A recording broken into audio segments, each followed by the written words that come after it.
Hello everyone, আমি মৌমিতা। আমার চ্যানেলে আপনাদের সকলকে স্বাগত জানিয়ে শুরু করছি নতুন আরও একটি গল্প। আশা করছি আপনারা সকলে ভীষণ ভালো আছেন ও সুস্থ আছেন। আমরাও মোটামুটি ভালোই আছি।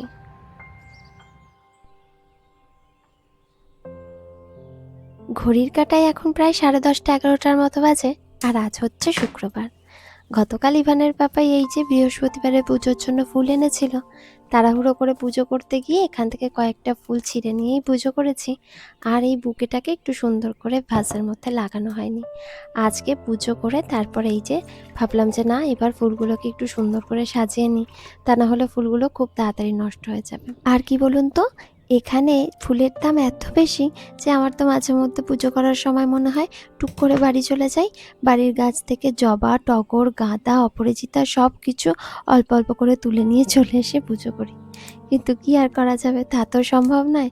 তাই ওই প্রত্যেক বৃহস্পতিবার কিংবা রবিবার ইভানের পাপাই এই একটা করে ফুলের বুকে আনে, এগুলোকে একটু যত্ন করে রাখি গোটা সপ্তাহ পুজো করার জন্য। আর কিছুদিন বাদে এই স্প্রিং বা সামার টাইমটা যখন আসবে, তখন তো আমার বাড়ির বাগানে বেশ রং বেরঙের কিছু ফুল হয়, তারপরে পিটুনিয়াও বেশ কিছু বসানো হয়। তো সেগুলো নিয়ে মোটামুটি পুজোর ফুল আর খুব একটা কিনতে হয় না, ওই ঘরেতে সাজানোর জন্য তখন মাঝে মধ্যে একটা করে বুকে আনা হয়।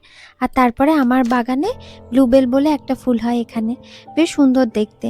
ওটারও বেশ কয়েকটা ডান্ডা তুলে আমি মাঝে মধ্যেই ভ্যাসের মধ্যে সাজিয়ে রাখি, দেখতে বেশ সুন্দর লাগে। আর যেটা বলছিলাম, এখানে অন্যান্য জিনিসের দাম তবু তুলনামূলকভাবে কম হলেও ফুলের দাম অতিরিক্ত বেশি। এতটাই বেশি যে ওই দামেতে মোটামুটি আপনার 1 কেজি চিকেন হয়ে যাবে, কিংবা 1 কেজি চিকেনের থেকেও অনেক বেশি দাম দিয়ে ফুল কিনতে হয়।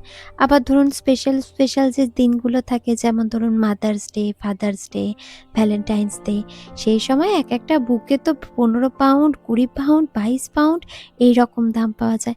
মিনিমাম যদি আপনি ধরেন একটা বুকে কিনতে গেলে আপনাকে 3.5 থেকে 5 পাউন্ড দিয়ে একটা বুকে কিনতে হবে। মানে ভারতীয় টাকায় মোটামুটি ধরে নিতে পারেন 3.5 পাউন্ড মানে 400 টাকা, আর 5 পাউন্ড মোটামুটি ধরে নিতে পারেন প্রায় 560 টাকার মতো। যাই হোক, চলুন ফুলের গল্প বলতে বলতে এই যে উপরে চলে এসেছি। আজকের ওয়েদারটা ভীষণ সুন্দর, চারিদিকে বেশ রোদ ঝলমল করে উঠেছে। আর ওই যে বললাম স্প্রিং আসছে, তো আস্তে আস্তে গাছের পাতাগুলোও সবুজ হয়ে গেছে। তবে উপরে দাঁড়িয়ে থাকলে তো বেশিক্ষণ চলবে না, আস্তে আস্তে রান্নার কাজটাও সেরে নিতে হবে। তারপরে ইভানকে স্কুল থেকে আনতে যাব। আজ আবার ইভানের পাপার একটা মিটিং আছে, ও বলেছে তাড়াতাড়ি আমাকে খেতে দিয়ে দেবে, কারণ আমি আজকে ইভানকে স্কুল থেকে আনতেও যেতে পারবো না। আবার আমার মিটিংটা করার আগে যদি না খেয়ে নিই তাহলে খেতেও অনেকটা দেরি হয়ে যাবে। তার জন্য এই যে তাড়াহুড়ো করে রান্নাটা বসিয়ে দিচ্ছি। আজকে যদিও বেশ কিছু রান্না করব না, ওই মোটামুটি ডাঁটা আলুর তরকারি করব, অল্প একটু মুসুরের ডাল করব, আর লাল শাক রয়েছে। আগের দিন ওই যে আপনাদের বলছিলাম না যে ইভানের পাপাই একটা ইন্ডিয়ান স্টোর গিয়েছিল, সেখান থেকে অনেক সবজি এনেছে। এই যে আমাদের দেশীয় ভারতীয় যে সবজি হয়, ডাঁটা, উচ্ছে, পটল, শিম সমস্ত কিছু এনেছে, তার সঙ্গে পুঁই শাক এনেছিল আর লাল শাকও এনেছিল। তো আজকেই লাল শাকটাই রান্না করব। ডাঁটা আলুর তরকারিটি একটু মাখা মাখা করব বলে প্রথমে আলুগুলো ভালো করে ভেজে তুলে নিয়েছি। আর এই তো এখন টমেটো, আমাদের রোজকার যে মশলাগুলো হয়, ধনে, জিরে, লঙ্কা, হলুদ সমস্ত গুঁড়ো মশলা, অল্প একটু আদা রসুনের বাটা বেশ ভালো করে তেলের মধ্যে কষিয়ে নিয়েছি। তারপর ভেজে রাখা আলু আর ডাঁটাগুলো দিয়ে দিলাম। ডাঁটা যদিও আমি ভাজি না, কারণ ডাঁটার মধ্যে দেখবেন একটা বেশ সুন্দর গন্ধ থাকে, সেটা কাঁচা অবস্থায় দিলে ভারী সুন্দর তরকারিতে গন্ধ ছাড়ে। তার জন্য ডাঁটা আমি কখনোই ভাজি না। আবার মা বলতো ডাঁটা ভাজলে নাকি শক্ত হয়ে যায়, সিদ্ধও ভালো মতো হয় না, উল্টে ছিবড়ে হয়ে যায়। তার জন্য ওই যে কাঁচা অবস্থাতেই ডাঁটাগুলো দিয়েছি। আর তারপর তরকারিটা বেশ ভালো মতো সিদ্ধ হয়ে যেতে, আলুগুলো গলে যেতে এই তো মাখা মাখা মতো তরকারিটা হয়ে গেছে। আর এই পাত্রের মধ্যে ভালো করে ঢেলে একটা সাইডে রেখে দেবো। ইভানের পাপাই আবার যদি তাড়াহুড়ো করে বলে যে আমাকে এক্ষুনি খেতে দিয়ে যাও, তার জন্য শাক ভাজাটা করার আগেই তরকারিটা করে নিলাম। আর এই তো একটা পাত্রের মধ্যে ঢেলে নিয়েছি, চলুন এটাকে একটু আলাদাভাবে রেখে দিই। আর এখানে আমি লাল শাকগুলো ছোট ছোট কুচি করে কেটে নিচ্ছি। তবে একটা ভুল হয়ে গেছে জানেন তো, আজকে এই লাল শাকগুলোকে আগে ধুয়ে নিয়েছি, তার জন্য কাটতে গিয়ে খালি চপিং বোর্ডের মধ্যে আটকে যাচ্ছে। কিন্তু কি আর করা যাবে, ভুল তো হয়ে গেছে। এখন ঝটপট করে কেটে এটাকে ভাজা করে নিতে পারলে মোটামুটি আজকের মতো রান্নার কাজটা শেষ।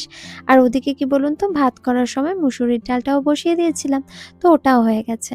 তেলের মধ্যে অল্প একটু কালো জিরে ফোড়ন দিয়েছি, আর একটু মানে খুব পাতলাও নয় আবার খুব মোটাও নয়, এরকমভাবে পেঁয়াজ কেটেছি আর অল্প একটু রসুন কুচি দিয়েছি। মোটামুটি এটা অল্প একটু ভেজে নেব, কারণ পেঁয়াজের যে একটা কাঁচা গন্ধ থাকে সেটা চলে গেলে তারপরে উপর থেকে এই যে কুচি করে রাখা শাকগুলো দিয়ে অল্প একটু নেড়ে ভাজতে শুরু করব। বেশ কিছুটা ভাজা হয়ে গেলে তারপর তাতে নুন, মিষ্টি সমস্ত কিছু দিয়ে ওই বিয়েবাড়িতে যেরকম লাল শাক ভাজা হয় ঠিক সেরকমভাবেই করার চেষ্টা করছি। তবে কি বলুন তো, আমি না ওই নুন মিষ্টিটা অল্প অল্প করে দেওয়ার পরে শেষে পোস্ত ছড়িয়ে তারপর নামিয়ে নেব। বিয়েবাড়িতে দেখবেন পোস্তর সঙ্গে সঙ্গে চিনেবাদাম ভাজা করেও দেয়, খেতে বেশ ভালো লাগে তাই না? আবার অনেক সময় দেখি এই লাল শাকের মধ্যে বড়ি ভাজাও দেয়। বিয়েবাড়িতে এই যে লাল শাক ভাজাটা দেয় আমার খেতে যে কি ভালো লাগে। আসলে আমাদের গ্রামের দিকে বৌভাতের দিন সকালে এইরকম লাল শাক ভাজা, তারপর পুঁটি মাছের টক বা তেঁতুল দিয়ে বিভিন্ন ধরনের ছোট ছোট যে চুনো মাছ হয়, সেই ধরনের মাছের টক এইগুলো হয়। তো ওই সমস্ত জিনিসগুলো বিয়েবাড়িতে খেতে আমার তো ভীষণ ভালো লাগে। যাই হোক, এই তো আপনাদের সঙ্গে কথা বলতে বলতে মোটামুটি সব ধরনের রান্না হয়ে গেছে। আর এখানে ইভানের পাপাই আমি দুজনে মিলেই আজকে খেয়ে নিচ্ছি। ইভানের পাপা বলছে যে, "তুমি আর বসে থেকে কি করবে? আমার সঙ্গেই খেয়ে নাও। নইলে তো ইভান এলেই আমরা ৩ জনে একসঙ্গে খাওয়া-দাওয়া করি।" মন মানতে চায় না জানেন তো ছেলেটা না এলে। আজকে ওর বাবা এত করে বলছে, তাই ভাবলাম খেয়ে নিই। কারণ বিকালের দিকে আমার একটা দিদির জন্মদিন আছে। তো সেখানে সবাই মিলে যাবো। একটা কিছু রান্নাও করে নিয়ে যাওয়ার আছে। ভাবছি এই দিকের কাজটা মিটে গেলে তারপরেই তো সেই কাজটাতে লাগতে পারবো। তার থেকে খাওয়াটা আজকে করেই নিই। তারপর ইভান এসে গেলে ইভানকে আলাদাভাবে খাইয়ে দেবো।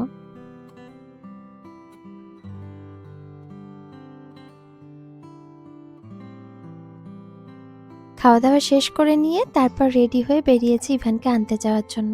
এখন মোটামুটি ওই ৩:১০ এর মতো বাজে। ইভানদের স্কুল ছুটি হয় ৩:১৫-য়। ইভানকে স্কুল থেকে নিয়ে আমাদের বাড়ি যেতে মোটামুটি ওই ২-৩ মিনিট লাগে। স্কুলটা আমার বাড়ি থেকে একদমই কাছে। তাই বলতে পারেন স্কুলে যাওয়া আসা করতে বেশ সুবিধাই হয়। আর এই তো চলুন মা ছেলে মিলে এবার বাড়ি যাই। I want the chopstick. 1, 2, 3, run, run, run, run, run. Okay.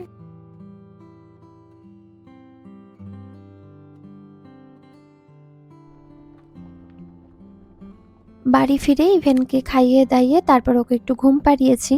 কারণ স্কুল থাকলে কি হয়, স্কুল থেকে তো প্রচুর হুড়োহুড়ি করে আসে। তারপরে যদি একটু ঘুম না পাড়াই তাহলে দেখা যায় যে খুব তাড়াতাড়ি ঘুম পেয়ে যায়। রাতের বেলা অনেক সময় ডিনারই করতে পারে না, না করে টরেই ঘুমিয়ে পড়ে। তার জন্য অল্প একটু ঘুম পাড়িয়ে দিই। তারপরে আবার সন্ধ্যেবেলা থেকে উঠে একটু খেলাধুলা বলুন, পড়াশোনা করানো বলুন, এই সমস্ত কিছু করে মোটামুটি 10টা 10:30টার সময় আবার ওকে ঘুম পাড়াই। তো ওকে ঘুম পাড়িয়ে দিয়ে আমি এখানে বেশ কিছুটা আলু সেদ্ধ করেছি অল্প একটু নুন দিয়ে। আপনাদের বললাম না যে একটা দিদির জন্মদিন আছে, আপনারা চেনেন মনিদির জন্মদিন।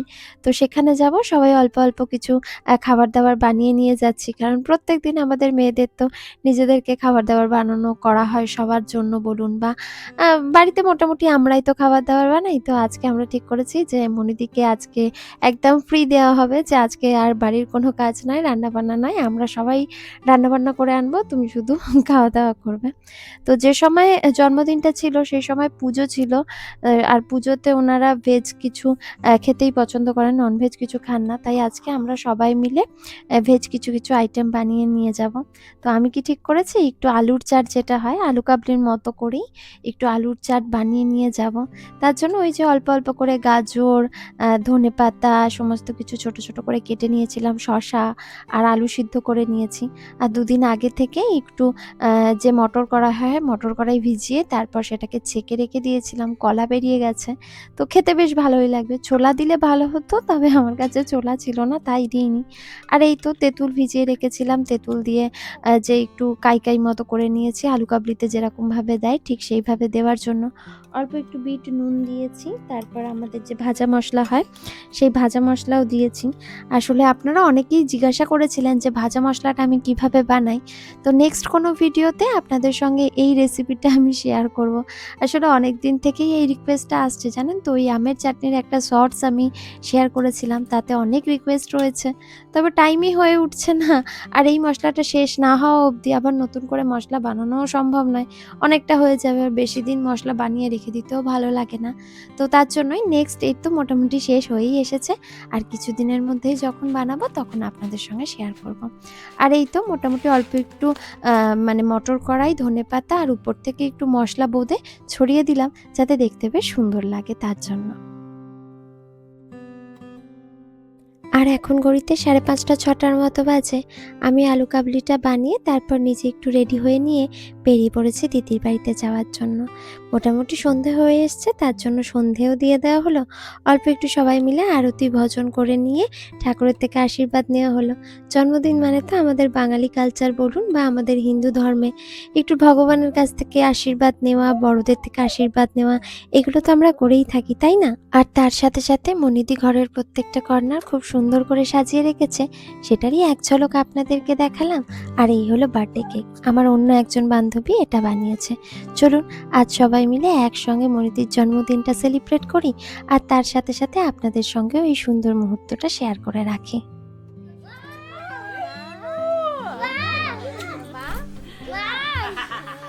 You was here all the time. Look. Rainbow, wait, hurry.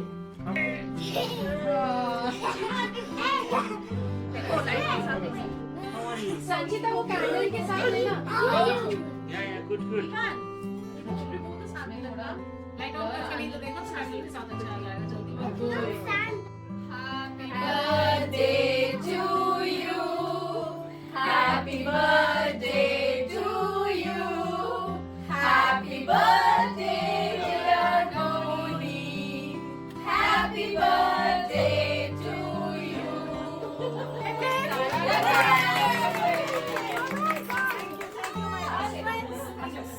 Birthday to you.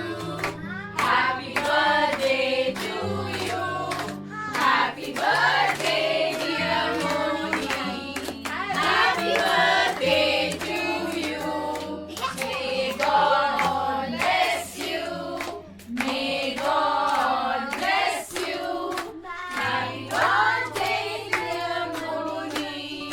Happy birthday to you.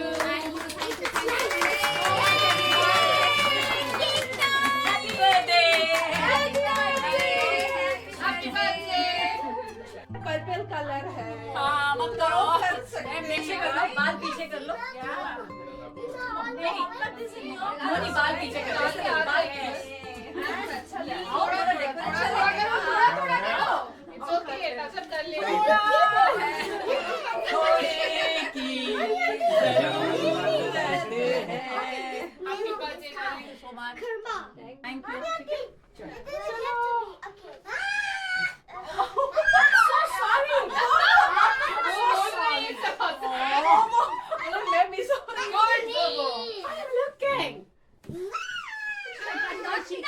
What? The same. Yes, yes. Yes, yes. No, no, I don't want. আর বার্থডের কেক কাটিং তো হয়ে গেছে, এবার কেকগুলোকে ছোট ছোট ভাগ করে খাবার টেবিলে রেখে দেওয়া হবে, যাতে আমরা সবাই মিলে আস্তে আস্তে নিয়ে নিতে পারি। আর এই কাজটার দায়িত্বে থাকে শুধুমাত্র সন্ধ্যাদি। সন্ধ্যাদি এত সুন্দরভাবে কেক কাটিং করে, সবার জন্য সমানভাবে বেশ ভালো মতো করতে পারে বলে, যারই জন্মদিন হোক বা যে কোনো কারণেই কেক কাটিং হোক না কেন, সন্ধ্যাদির দায়িত্বেই এটা থাকে। আর এখানে আমরা সবাই বেশ কিছু খাবার দাবার বানিয়ে নিয়ে এনেছি, সেগুলো সব কিছু রাখা হয়েছে। তার সঙ্গে সঙ্গে মনিদিকে যতই বারণ করা হোক না কেন, মনিদিও বেশ কিছু খাবার দাবার বানিয়ে রেখেছে। যাই হোক চলুন আজকে এই এত রকম সুন্দর খাবার খেতে খেতেই ব্লগটা শেষ করছি। দেখা হবে নতুন কোনো ভিডিওতে, নতুন কোনো দিনে। আপনারা আপনাদের পরিবারের সকলকে নিয়ে খুব ভালো থাকবেন, সুস্থ থাকবেন। দেখা হচ্ছে খুব শীঘ্রই।